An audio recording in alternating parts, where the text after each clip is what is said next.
నమస్తే రఘురామ్ గారు. నమస్తే మేడం. ఎలా ఉన్నారు? బాగున్నాను మేడం.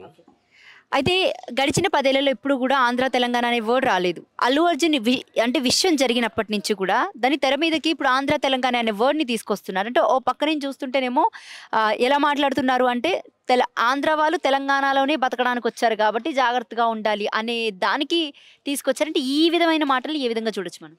అది తప్పుగా భావించి అతను మాట్లాడాడు మేడం. అది కరెక్ట్ కాదు.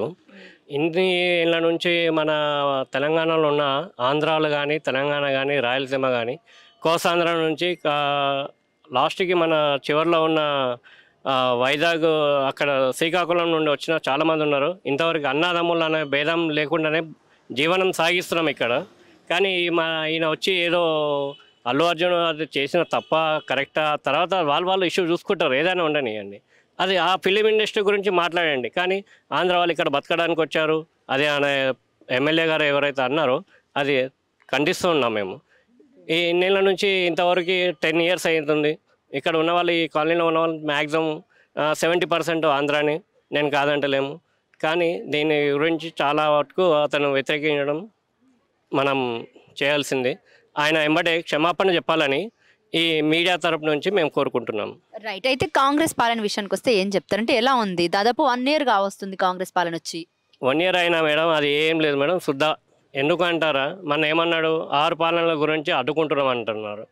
నీకు తెలియదా ఎన్ని కోట్ల అప్పు ఉందనే విషయం? కేసీఆర్ అప్పు చేసిన విషయం నీకు తెలుసు కదా.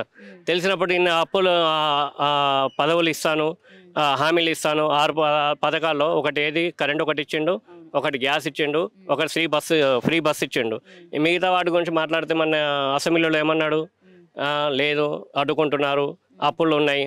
ఇక అప్పులు ఉన్నాయని తెలిసాక నువ్వు ఇవ్వడము గ్యారంటీ? అది అసలు ఫ్రీ బస్సు ఇవ్వడము తప్పని నేను అనట్లేను. కాకపోతే అందరికీ కాదు, రోజు వెళ్ళే కూలీలకు ఉంటారు, వాళ్ళకి ఐడి కార్డ్స్ చూసుకొని రోజు వెళ్ళే కూలీలకు ఇవ్వండి, ఒప్పుకుంటాం. దీని మూలంగా ఫ్రీ బస్సు ఇవ్వడం వల్ల ఎక్కడో అమ్మాయి ఉంటే అమ్మాయికి అన్నం తినిపించడానికి బస్సు ఎక్కి పోతుంది ఆమె. ఇక దీని గురించి ఆలోచించవలసిన విషయం ఒకటి. ఇక ఫ్రీ కరెంట్ అంటారా, అది ఓకే, అందరికీ చెందుతుంది. ఇంకో విషయం ఏంటంటే ఫ్రీ బస్సు పెట్టడం వల్ల కూడా బస్సులు చాలా తగ్గిపోయినాయి.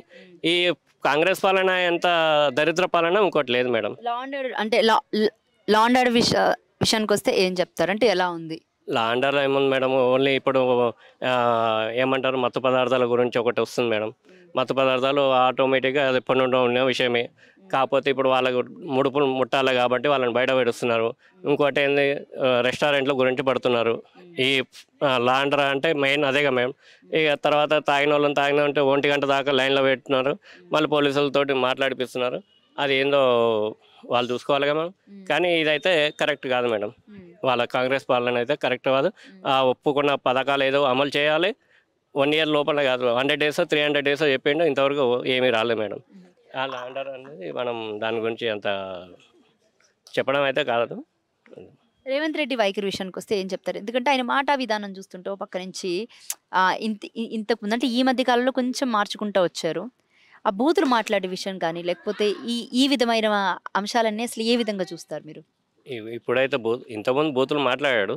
నేను కరెక్ట్గా అయితే ఈ మధ్య అయితే వెళ్ళలేదు మేడం ఆయన ద్వారా అయితే. అంటే యాక్చువల్గా నేను న్యూస్ అయితే చాలా చూడట్లేను. కానీ ఇంతవరకు అప్పుడు మాట్లాడినాకి ఇప్పుడు మాట్లాడిన కొంచెం తేడా వచ్చింది. మిగతా వాళ్ళే రెచ్చిపోతున్నారు మేడం. దానం నాగేంద్ర కానీ అసెంబ్లీలో పట్టుకొని, అరే రారా నువ్వు బయటికి రారా, నీ సంగతి ఏందో తీస్తా, నీ తోలు తీస్తా, అదేంది అసలు అసెంబ్లీలో మాట్లాడే పదాలేగా మేడం అవి? అది కాదు. కాబట్టి ఈయనను చూసి నేర్చుకున్న వాళ్ళే. దానం నాగేంద్ర ఎన్నో ఉన్నాడు ఒకప్పుడు, బీఆర్ఎస్ నుంచే కదా వచ్చింది, ఎందుకు పోయింది వాళ్ళకి?